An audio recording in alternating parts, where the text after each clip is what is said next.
Depuis 2013, le Cameroun a mal à sa sécurité au niveau des frontières à l'extrême nord. Boko Haram, une secte islamiste basée au Nigeria voisin, y fait des incursions régulières. Conséquence, troubles du tissu social, impact sur l'économie, notamment le tourisme.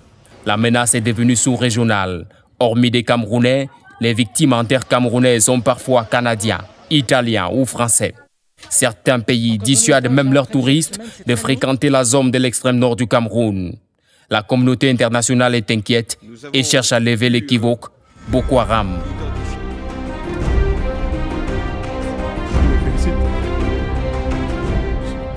Paris, 17 mai 2014. François Hollande, président français, réunit plusieurs chefs d'État africains. L'objectif est de réfléchir sur l'éradication de la secte islamiste Boko Haram. Paul Biya, le président camerounais, y est présent. Nous sommes ici pour affirmer notre solidarité et notre détermination à lutter vigoureusement contre le Boko Haram. Quelques jours plus tard, le chef de l'État camerounais traduit ces mots en actes. D'importants renforts militaires ont été dépêchés sur le terrain des hostilités sur les très hautes instructions du chef de l'État et les résultats de cette mobilisation commencent à se faire sentir. Tous les moyens logistiques, en équipement et également des moyens en ressources humaines sont mis à contribution pour pouvoir faire face à cette menace qui est particulièrement violente.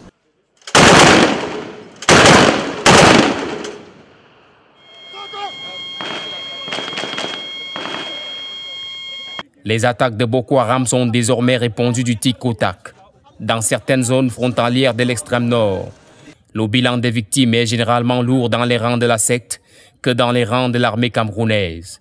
La riposte et les performances de l'armée camerounaise face à la nébuleuse rassurent et séduisent même le sommet de l'État. Je salue également nos soldats, dont certains sont tombés, qui ont fait montre de patriotisme, de bravoure. Et je les encourage à aller de l'avant. Malheureusement, à l'arrivée de la riposte contre les agresseurs, la secte a déjà commis beaucoup de gaffes. Dans le secteur du tourisme, la gangrène est déjà avancée.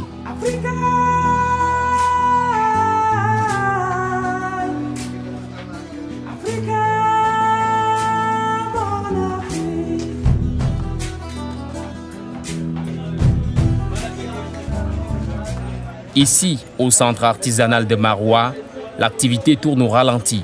Nous, on est là, on souffre seulement. Pour nous, c'est la souffrance. C'est la souffrance. Pour nous, c'est la souffrance. Bon, c'est très grave. Hein. On est dans la misère. Bon, l'artisanat, en fait, on parle du tourisme. Si le tourisme ne vient pas à l'artisanat, c'est que on ne s'en sort pas. Ça fait 1966. Je suis dans l'artisanat. Mais cette année, il n'y a pas les clients. Il faut que nous envoyions les clients. On n'a pas les clients. La ville de Maroua, capitale de l'extrême nord, dispose de plusieurs établissements touristiques. Leur entrée affiche une mine baissière. Les exemples de cet hôtel dirigé par l'Allemand Norbert et celui-ci dirigé par Aboubakar. Malheureusement, nous sommes considérés comme une zone pas recommandable, ici à l'extrême nord surtout. Et donc, déjà pour les visiteurs étrangers, c'est malheureusement un territoire où on n'aimerait pas trop s'y aventurer, malgré que les gens sont toujours intéressés. Les gens nous demandent, les gens aiment l'extrême nord, le Cameroun et l'extrême nord en particulier. Ça a beaucoup chuté avec cette histoire de Boko Haram. Bon, pour l'indice de fréquentation, je peux déjà vous dire que ça a chuté d'une manière drastique.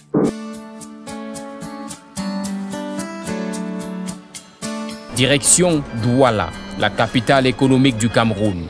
Les conséquences de la menace terroriste sont aussi visibles ici. Cette ressortissante belge dirige une agence de tourisme dans cette ville. L'état des lieux, c'est un petit peu la catastrophe, je vais vous dire, parce que, avec l'interdiction d'envoyer des clients dans le nord, des clients français, qui est quand même une grosse part de notre clientèle, notre chiffre a baissé déjà l'année dernière, premièrement. On pouvait encore survivre. Et cette année, ce n'est plus possible. On va devoir prendre des mesures de licenciement du personnel. On a réduit tous les frais autant qu'on pouvait. Maintenant, il faut réduire le personnel. Et ça me fait très mal parce que c'est des personnes qui travaillent avec moi depuis presque 20 ans. Ngaoundéré, capitale de la Damawa, une région proche de l'extrême nord. Cet homme est le directeur d'une grande agence de voyage qui a pour siège cette ville et dont les voitures parcourent quelques 80% du territoire. Je vous dis aujourd'hui, quand on vous dit même les BNG qui ne circulent pas, et combien de fois la population qui fait des affaires, les commerçants, les éleveurs, les cultivateurs, c'est une coin mort. Et dans l'extrême nord, il y a les gens qui n'y a même pas eu de rentrée. Alors vraiment, nous espérons qu'avec le pouvoir de Dieu, ça va venir. Parce que nous sommes dans un pays qui ne provoque pas. Comme ici à Ngaoundéré, à Douala ou encore à Maroua, les professionnels du tourisme présents dans les autres villes du pays font également état d'une situation touristique peu reluisante depuis les incursions de Boko Haram en terre camerounaise. Les autres aspects, les autres maillons de la chaîne économique du tourisme, vous avez les transports avec le carburant, c'est un corollaire. Vous avez l'artisanat, vous avez la restauration, vous avez la location automobile, vous avez l'hébergement, vous avez le guidage touristique. Tous ces aspects-là ont été négativement impactés par la secte Boko Haram. Quand vous y allez, comme vous y avez été, comme nous y avons été, c'est sérieusement dommageable de toutes les façons, globalement.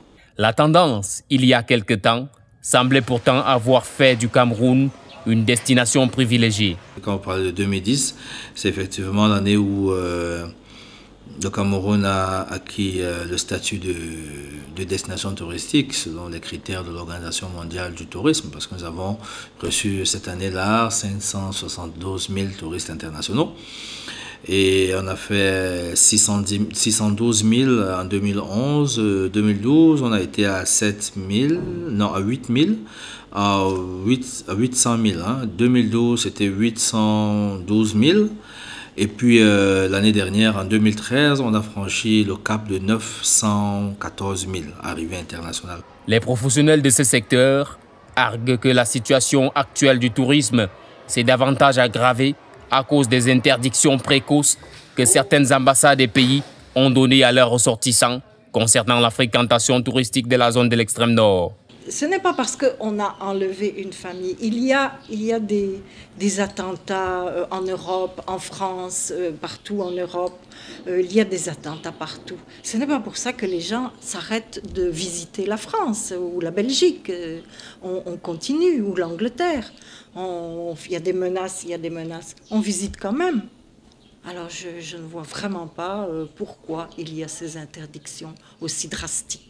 On peut conseiller de visiter l'extrême nord dans sa partie est, à Maroua, à Kaélé, à Yagua, etc. Sans problème. Les sites touristiques du côté du Mayo Danaï, on peut bien voir les éléphants, par exemple, dans le parc de Kalfou.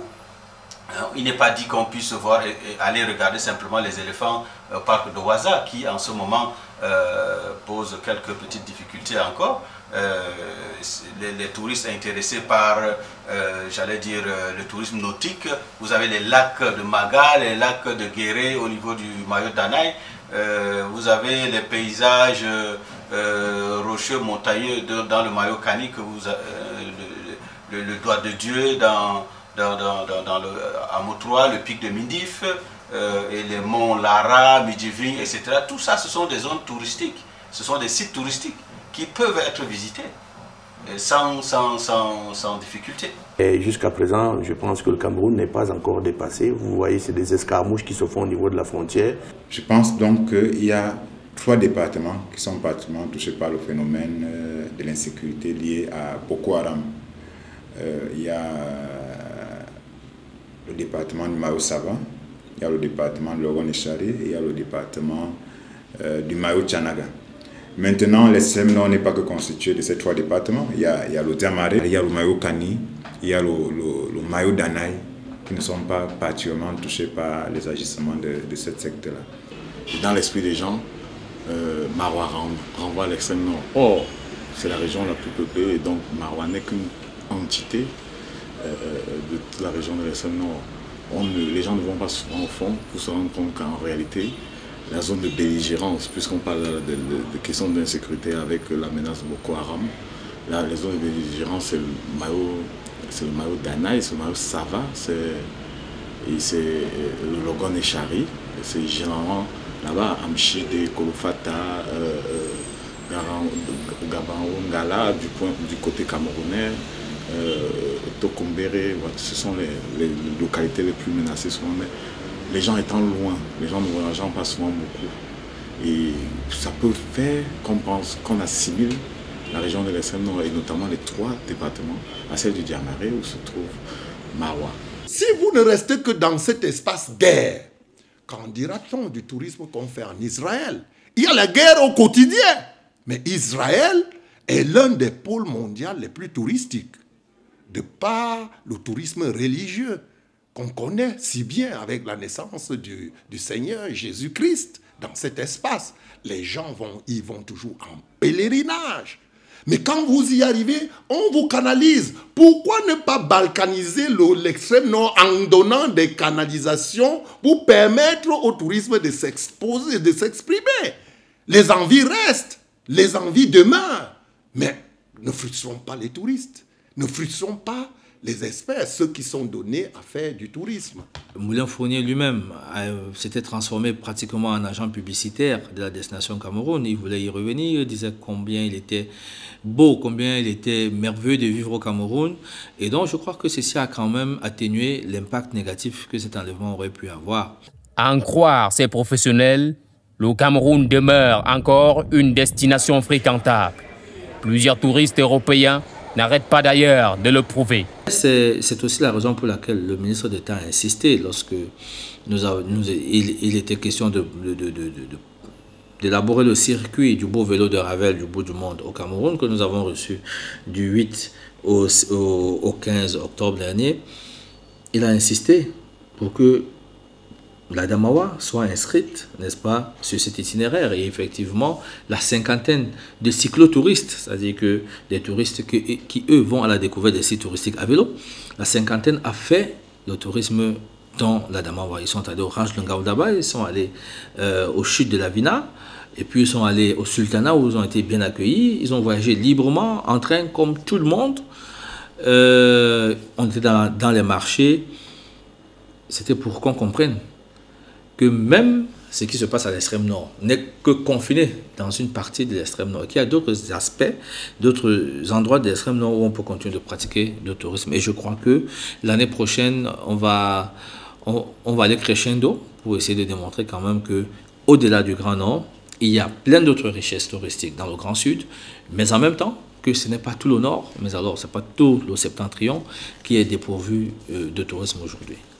Le potentiel touristique de ce pays semble être le regroupement de toutes les richesses touristiques de l'Afrique en un seul endroit, une sorte de tout-en-un touristique. C'est à partir de là que les experts appellent le Cameroun Afrique en miniature. C'est un mot, sinon qu'une phrase, que 80% des Camerounais prononcent sans pour autant savoir que c'est vrai, que le Cameroun est une Afrique en miniature, ou toute l'Afrique dans un. Ça, c'est le jargon du tourisme. Toute l'Afrique dans un seul pays. Les peuples camerounais, que vous soyez si bien au Cameroun qu'à l'extérieur du Cameroun, vous allez vous rendre compte que la population camerounaise est représentée un peu partout en Afrique. À savoir, nous avons les Bantous au Cameroun, qu'on retrouve juste en Afrique du Sud, qu'on appelle les Zoulous. Sinon que les Boulous qui sont au Cameroun, qui sont les Zoulous en Afrique du Sud. Vous avez les Bayas qui sont à l'est du Cameroun, qu'on retrouve jusqu'au Kenya, qui sont d'une part les Bayas Moulengue, qu'on retrouve. Vous avez les Arabes choix qu'on retrouve jusqu'en Libye. Hein? Vous avez les Baoulés, les Bamileke ou les Bassa qu'on retrouve jusqu'au Libéria et en Côte d'Ivoire. Vous avez les Haoussa qu'on retrouve au Nigeria et au Niger. Vous avez les Peuls qu'on retrouve jusqu'au Sénégal. L'autre aspect maintenant, sur le plan de l'aspect végétation, sinon que écotouristique, vous avez le Cameroun qui est représenté tel que la forêt, la savane, la steppe. Sur le plan même du tourisme de la faune camerounaise regorge tous les animaux qu'on retrouve un peu partout en Afrique. Je vous parlerai même des rhinocéros qu'on trouve en Afrique du Sud. Nous, on le retrouve ici dans l'Ombam, mais Inkim. Bon, maintenant, si on reprend même sur l'art culinaire, vous allez partout en Afrique.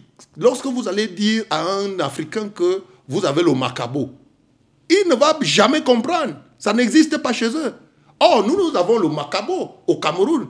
Et quand nous-mêmes au Cameroun, nous retrouvons même, nous voyons que en plus du macabo, il y a le taro qui est semblable au macabo. Vous voyez? Et plusieurs types de taro. Si on prend même l'igname, au Cameroun, on a plusieurs types d'igname.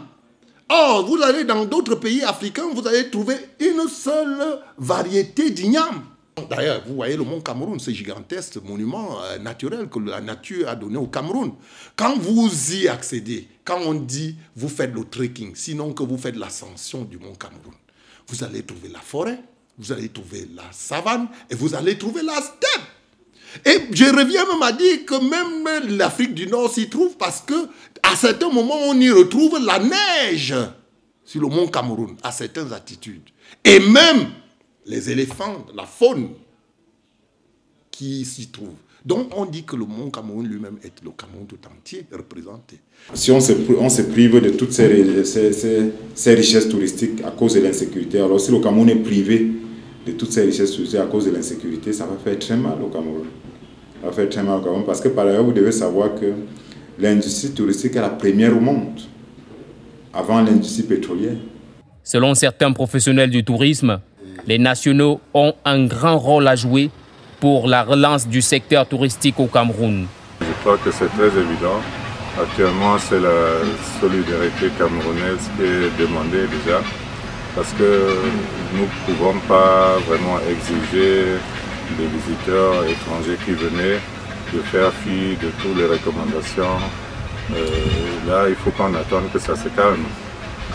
Mais nous savons que le tourisme interne existe et il faut même que là où nous nous sommes trouvés actuellement, il faudrait que vraiment les gens qui sont au sud pensent à leurs frères qui sont au nord, aussi passent des déplacements pour vraiment montrer à tout le monde que nous sommes ensemble, nous sommes un pays, une nation. Et ça doit aussi s'exprimer dans des échanges à tous les niveaux, aussi dans le tourisme. Et actuellement aussi, je pourrais peut-être demander aux administrations concernées peut-être d'augmenter leurs activités liées au tourisme, c'est-à-dire séminaires, rencontres, pour faire un petit coup d'oxygène aux établissements qui sont vraiment actuellement dans des situations pas vraiment idéales. Il faut travailler sur l'image qu'on renvoie sur l'étranger ou bien à l'étranger, que le Cameroun renvoie en direction des autres pays de l'étranger, pas les canaux les plus connus, les médias classiques et peut-être l'Internet. Et maintenant, il ne s'agit pas de faire quelque chose d'artificiel, mais il s'agit de faire quelque chose de structurel, je veux me dire même d'infrastructurel, quelque chose qui concerne l'infrastructure, l'intérieur de la structure, parce qu'il ne faut pas seulement... parce que quand on dit qu'il faut corriger l'image en faisant attention à ce qu'on écrit ou à ce qu'on dit sur le Cameroun à travers les médias classiques et les médias comme Internet, on croit que c'est du ressort simplement de ceux qui travaillent dessus, c'est-à-dire les journalistes, les communicateurs. Non, le travail doit se faire de l'intérieur, corriger nos habitudes, une police plus accueillante, humaniser les hôpitaux, faire reculer la corruption, travailler pour la sécurité. C'est vrai qu'avant tous ces problèmes, tous ces périodes sécuritaires, on ne capitalisait pas déjà assez nos atouts touristiques. Mais là, avec le phénomène de Boko Haram, je pense que ça va davantage être, j'allais dire, un coup dur pour nous. Bon, maintenant, je crois qu'il y a toujours une solution, il y a toujours une piste de sortie de crise. C'est au gouvernement de réfléchir sur ça. Certains nationaux ont d'ailleurs gardé confiance en évitant de se fondre devant la dramatisation de la situation sécuritaire du Cameroun ou le climat de peur que répand Boko Haram et surtout en faisant confiance aux autorités camerounaises. Depuis que notre armée est en train de sécuriser les zones frontalières, je pense que dans les mois à venir, cette situation-là sera éradiquée. Je n'ai pas le sentiment d'insécurité pour ce qui me concerne. Je vois très bien que le gouvernement a pris beaucoup de mesures qui sont vraiment rassurantes pour nous autres ici sur place. Donc on a pris vraiment les réactions qui s'imposaient et je crois que le chef de l'État a été très clair là-dessus. Et nous voyons les conséquences sur place. C'est pas que le phénomène a été annulé, mais nous savons qu'il y a une riposte qui est musclée et apparemment à l'auteur du problème. Nous avons un chef qui a déclaré la guerre, et la guerre qui a déclaré, ce n'est pas le chef qui fait, c'est nous tous. Je pense qu'aujourd'hui, même bébé qui est dans le ventre, il se prépare pour être un combattant de la République. Et nous, le transporteurs, nous sommes en train de le faire avec des renseignements, avec des contrôles systématiques que nos forces de l'ordre sont en train de mener. Et nous, on est obligés de les accompagner. D'autres ont même pris leurs armes pour combattre la nébuleuse. Surtout que l'autorité suprême du pays, Paul Biya, assiste, réconforte et rassure. Permettez-moi d'ailleurs de saisir cette occasion pour dire à nos frères, à nos compatriotes de l'extrême nord qui ont subi les sévices, les deuils, pour les assurer de la compassion et de la solidarité de toute la nation camerounaise. Nous ne les laisserons pas, au contraire, nous allons continuer à les protéger et à combattre cet ennemi sans relâche. Avec le président de la République, son Excellence Paul Biya, nous allons nous battre pour notre pays. Vive le Cameroun. Je présente mes condoléances à ceux qui ont perdu un membre de leur famille. Ce n'est pas le Boko Haram qui va dépasser le Cameroun. Nous continuons le combat et nous les vaincrons.